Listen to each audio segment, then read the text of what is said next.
नमस्कार, सवेरा इंडिया के इस खास शो में आपका बहुत बहुत स्वागत है। मैं हूं आपके साथ जया कौशिक। सबसे पहले बात करते हैं उत्तर प्रदेश की, जहां 21 जिलों में इस वक्त बाढ़ आई हुई है। यहां के हालात ठीक नहीं है। यहां गंगा, यमुना, बेतवा, चंबल, शारदा नदियां खतरे के निशान से ऊपर बह रही हैं। बुंदेलखंड के हमीरपुर और जौलान जिले में हालात ज्यादा खराब बताए जा रहे हैं। वाराणसी की अगर बात करें तो यहां तमाम घाट डूब गए हैं और प्रयागराज में मंदिर में पानी घुस चुका है। आप लोग डेंजर जोन में मत आए। नागवासु मंदिर के करीबी सीढ़ियों के पास स्नान कर लें। नदियों का जल स्तर खतरे से ऊपर है और हर घंटे बड़ी तेजी रफ्तार से नदियों का जल स्तर बढ़ रहा है। एसडीआरएफ प्रयागराज आपको चेतावनी देती है और सचेत करती है। प्रयागराज में संगम के आसपास के इलाकों में लोगों को बाढ़ के खतरों से आगाह किया जा रहा है। यहाँ गंगा और यमुना दोनों नदियां खतरे के निशान के ऊपर बह रही हैं, जिससे नदी के किनारे बसने वाले देहाती और शहरी दोनों इलाकों में पानी घुस गया है। एसडीआरएफ की टीमें बचाव में लगी हैं। दिक्कत तो बहुत ज़्यादा है क्योंकि सबके घरों में पानी घुस गया है और जो भी सामान है कुछ लोग अपना सामान निकाल भी नहीं पाए। वो बाढ़ इतना तेज आया कि वो उनके अंदर चला गया और उनका जो सामान है वो भी नष्ट हो गया।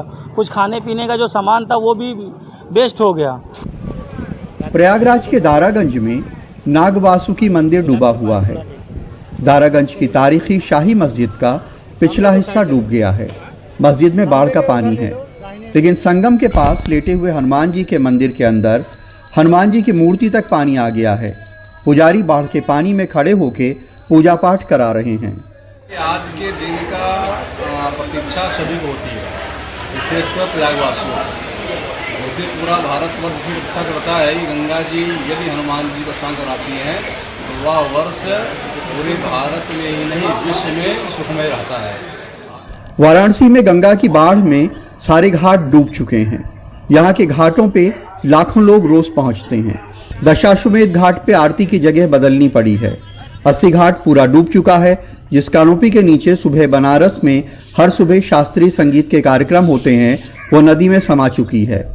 मणिकर्णिका घाट के डूबने से अंतिम संस्कार में भी दिक्कत है। परेशानी तो इतना है एकदम कि हर आदमी त्राहिमाम किया हुआ है। यहाँ तक कि 100 यात्री 100 लेके आ रहे हैं, उनको रास्ता तक नहीं मिल रहा है। अब पूरा टीना का बैरिकेटिंग कर दिया गया विश्वनाथ मंदिर की तरफ से, और ज़्यादा परेशानी हो गई है। हमीरपुर में यमुना बेतवा को खुश करने के लिए लोग नदी में गीत गा रहे हैं। यमुना खतरे के निशान से 3 मीटर ऊपर और बेतवा करीब 2.5 मीटर ऊपर बह रही है। हमीरपुर के 62 गांव बाढ़ में डूब गए हैं। लोग यहां से पलायन कर रहे हैं। इसी तरह जालौन जिले में 67 गांव बाढ़ में डूबे हुए हैं। इन गांवों में लोग पानी में डूबकर अपनी गृहस्थी बचाकर बाहर निकालने की कोशिश में हैं। अवगासी के रहने वाले नाव चलाते हैं।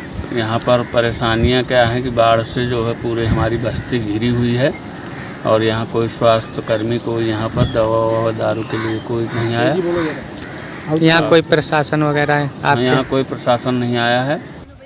लखीमपुर खीरी में शारदा नदी की कटान में तमाम मकान अंदर जा रहे हैं। गोंडा में बच्चों का एक 10 कमरों का स्कूल कटान में घाघरा नदी में समा गया है। यहाँ नदी के किनारे बसने वाले अपनी झोपड़ियाँ ट्रैक्टर पे लेके जा रहे हैं। प्रदेश के तमाम जिलों में ऐसे ही नज़ारे हैं। रुक करते हैं अगली खबर का। गेहूं खरीद के मामले पर रामपुर उत्तर प्रदेश में टॉप 10 पर रहा है, लेकिन अब किसानों को एमएसपी यानी न्यूनतम समर्थन मूल्य दिए जाने के नाम पर धांधली का एक बड़ा मामला सामने आया है। तमाम किसानों की फर्जी खतौनी लगाकर बिचौलिए ने गेहूं की फसल बेच डाली और हैरानी की बात यह है कि जिन किसानों के खेतों के दस्तावेज लगाए गए उनको इसका पता भी नहीं है। रामपुर से आइए देखते हैं हमारे सहयोगी रवीश रंजन शुक्ला की ये रिपोर्ट। रामपुर के गांव रजपुरा टांडा के किसान सुच्चा सिंह ये जानकर हैरान हैं कि उनके खेत में 52 क्विंटल की उपज दिखाकर रामनारायण नाम के किसान ने इसे एमएसपी पर बेच दिया। वो कहते हैं न कभी खेत बटाई पर दिया और न कभी एमएसपी पर अपना गेहूं बेचा। ये आप इनको रामनारायण जी को जानते हैं? जी नहीं, हमें नहीं पता कौन है ये, हमारी जानकारी में है ही नहीं कोई। लेकिन ये जमीन आपकी है? जमीन हमारी है। अच्छा, जमीन अपनी है। आपने जो है वो न्यूनतम समर्थन मूल्य पर आपने गेहूं अपनी बेची? जी नहीं, हमने नहीं बेची। आपने नहीं बेची? हमने नहीं बेची। लेकिन आपके नाम से दिखाया जा रहा है इसमें कि 55 कुंटल गेहूं आपने सरकारी खरीद केंद्र पर बेचा है। हमें तो इस बात की जानकारी है ही नहीं बिल्कुल भी। दरअसल गेहूं की सरकारी खरीद में अव्वल दिख रहे रामपुर जिले में असली खेल बिचौलियों का रहा है। एनडीटीवी ने जब दर्जनों किसानों के समर्थन मूल्य पर बेचे गए गेहूं के दस्तावेज की पड़ताल की तो पता चला कि बहुत सारे किसानों को फर्जी बटाईदार बनाकर बिचौलियों ने गेहूं बेचा है। दरअसल गेहूं को समर्थन मूल्य पर बेचने के लिए ऑनलाइन रजिस्ट्रेशन कराना पड़ता है, जिसमें किसान को अपने खेत का विवरण भरना पड़ता है, फिर उसका सत्यापन एसडीएम करता है। ये फर्जीवाड़ा रजपुरा टांडा गांव के दर्जनों किसानों के साथ हुआ है।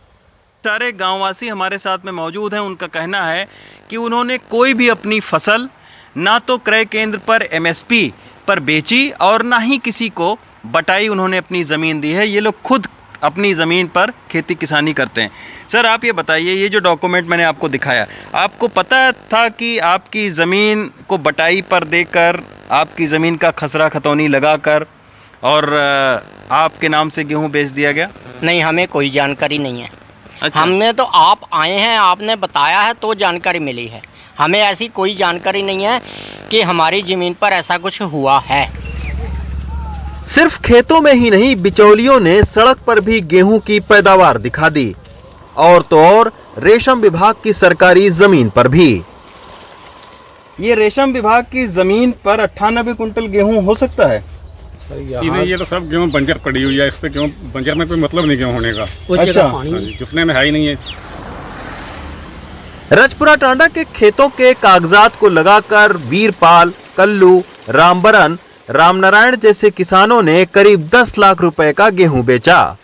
हमने अब उन किसानों को खोजा जिनके नाम से ये लाखों रुपए की खरीद हुई है। सबसे पहले हमने कल्लू नाम के किसान से संपर्क किया, जिन्होंने 1,20,000 रुपए का गेहूं रजपुरा टांडा के गांव की जमीन बटाई पर दिखाकर बेचा। उनके बेटे से हमारी फोन पर बातचीत हुई।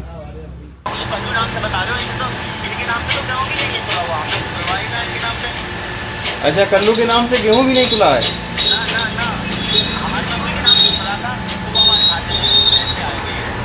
अच्छा, आपकी माँ का क्या नाम है? साहबजादी के नाम से गेहूं तुला है। जो आपके चाचा ने गेहूं दिया था, उसका ये बता रहे हैं कि ये यहाँ पे इनको दिखाया है खाता। वो तो अपनी जमीन में गेहूं होता होगा। रजपुर टांडा दिखाया है, परिक्रमा मार्ग, यहाँ पे गेहूं। फिर रजपुर टांडा में बस्ती है दिखाया है, यहाँ का गेहूं दिखाया है। तो ये गेहूं जो आप लोगों ने बेचा, ये रजपुर टांडा में आपने उगाया था या अपने खेत पर उगाया था? अपने खेत में। तो फिर इसमें रजपुर टांडा कहाँ लिखा हुआ है? हम अब रामनारायण नाम के किसान के पास पहुँचे, जिनको सुच्चा सिंह के खेत का बटाईदार दिखाया गया है। ये किसकी जमीन पर आपने 97 कुंटल उगाया गेहूं? हमने तो ये है दीपक गोयल जी, उनकी जमीन में। तो ये जमीन इन्होंने गलत कर दिया है। हमने तो दीपक गोयल की जमीन में बोया है। आपने अब सुना, ना सुच्चा सिंह को रामनारायण के बारे में पता है, ना ही रामनारायण किसान को रजपुरा टांडा के खेत और सुच्चा सिंह के बारे में पता है। लेकिन रामनारायण का गेहूं सरकारी खरीद केंद्र पर 1975 रुपए में बिका और खाते में 1,91,000 रुपए आए हैं। लेकिन रामनारायण के मुताबिक उसका गेहूं 1,850 रुपए में बिका और बिचौलियों ने खेल करके एक किसान से 11,000 रुपए बना लिए। सरकारी क्रय केंद्र पर बेचते हो तब कैसे आखिर 1700 रुपए रेट मिल रहा है? तो देता ही नहीं है कोई, 1500 को भी नहीं मिलेगा अगर वहाँ नहीं जाएंगे तो। ये घपला करते हैं। केंद्र पे कोई नहीं ले रहा है। ये घपला कभी किसी से जांच नहीं करी सरकार ने। नहीं तो आपका जो खाता नंबर दिया, आपको 1972 रुपए के हिसाब से आपको पैसा मिला? ना, हमें मिला 1850 रुपए के हिसाब। अब आपको पता लग गया होगा कि इन किसानों को मोहरा बनाकर बिचौलियों ने फर्जी बटाईदार का ऑनलाइन रजिस्ट्रेशन कराया। सरकारी आंकड़ों को देखें तो पता चलता है कि इस साल गेहूं किसानों की संख्या में खासा इजाफा हुआ है। 2019-20 में 12,991 किसानों ने करीब 96,000 टन गेहूं सरकारी खरीद सेंटर पर बेचा।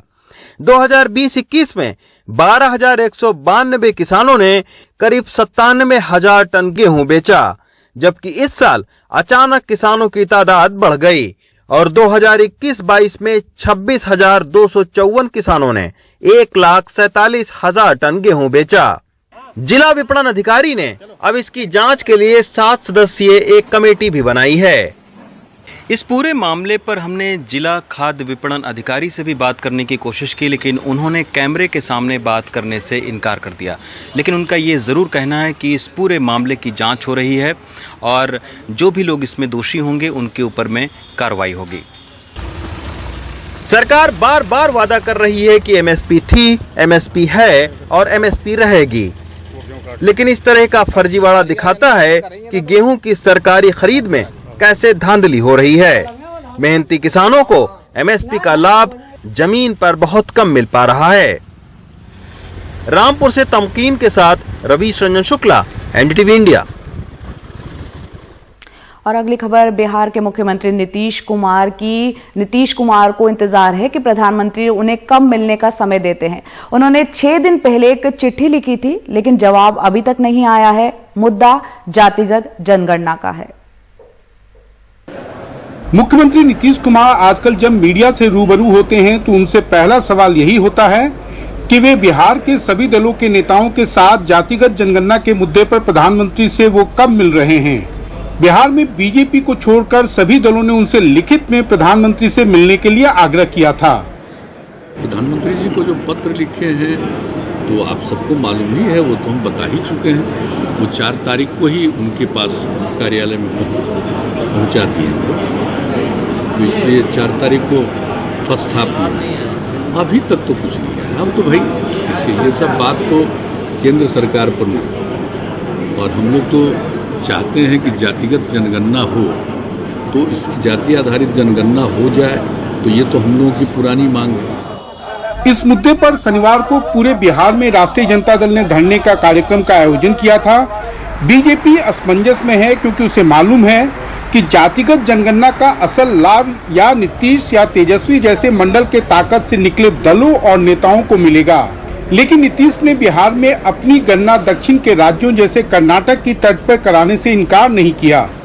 कुछ मालूम हुआ है कि दूसरे जगहों पर भी अपने ढंग से कुछ लोग कर रहे हैं, लेकिन अगर इसके बारे में आवश्यकता होगी कि हम लोग पूरे जगह पर, पूरे अपने बिहार में जातियों की क्या गिनती है, क्या स्थिति है, उसका गणना करना चाहते हैं, तो फिर बात करेंगे यहाँ पर हम लोग।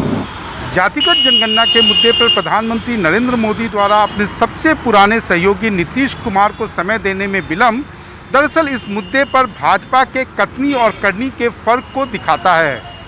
लगातार 2 बार बिहार विधानसभा में जब इस मुद्दे पर प्रस्ताव पारित किया गया तो भाजपा ने उसका पुरजोर समर्थन किया, लेकिन जब उसे लागू करने की बात आ रही है तो भाजपा के नेताओं के हाथ पैर इसलिए फूल रहे हैं कि राजनीतिक लाभ तो दूर, उसके शीर्ष नेतृत्व का मानना है कि बिहार और उत्तर प्रदेश जैसे राज्यों में उसका भरपूर राजनीतिक नुकसान उठाना पड़ सकता है। पटना से कैमरामैन हबीब अली के साथ मनीष कुमार, एनडीटीवी इंडिया के लिए।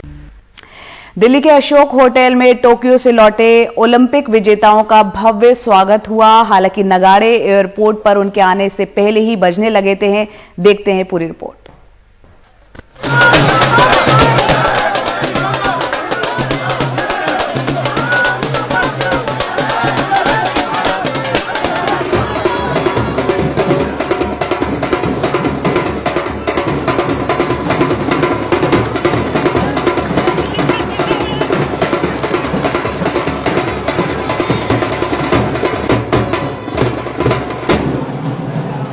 दिल्ली हवाई अड्डे से लेकर अशोक होटल तक ओलंपिक विजेताओं का सम्मान।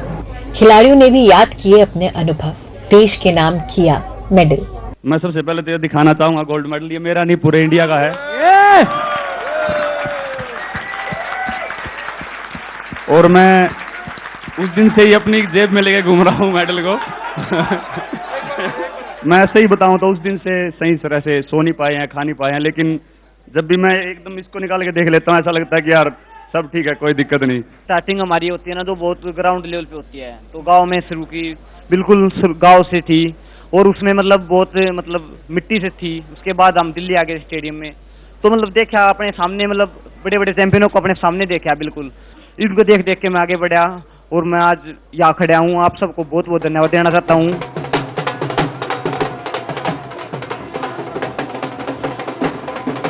इसके पहले खिलाड़ियों के स्वागत में दिल्ली हवाई अड्डे पर पहले ही बजने शुरू हो गए ढोल नगाड़े। खिलाड़ियों की झलक मिलते ही जैसे एक खुमार सा छा गया। हर तरफ भीड़ ही भीड़, हर तरफ जश्न ही जश्न।